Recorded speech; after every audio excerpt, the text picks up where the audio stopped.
This is the beginning of February, and finally we got some snow in the Dolomiti in northern Italy.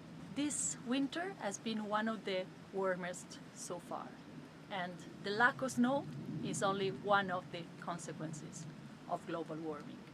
I'm Maddalena, and I'm here to talk to you about the polar expedition that brought me to the North Pole last summer. A sailing expedition of a month circumnavigating the Svalbard archipelago and raise awareness about how the climate change is affecting the geography of the Arctic. PolarQuest is mainly three things: adventure, sport and science.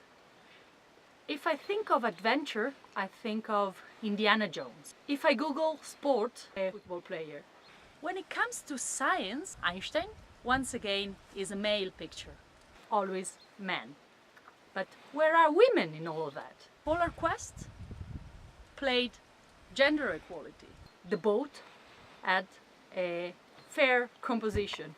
5 guys, 5 girls, 50-50, gender equality. And life in the boat was also pretty fair. We all had the very same tasks, very same rope to tie it, same schedule. Men and women had to wear the very same thick jacket, and you couldn't really say from behind that it was a man or a woman. Well, men didn't shave for over months. They let their beard grow, and they look very sexy and savage, in line with the stereotypes of an adventurer. The lack of role models for women associated to this kind of scenario made the story a little bit more difficult. The amount of stuff we could bring with us was very limited, so we didn't bring an air dryer, for instance, no makeup. We lack also some privacy that within a month is kind of needed. We didn't have the chance to get dressed in a feminine way.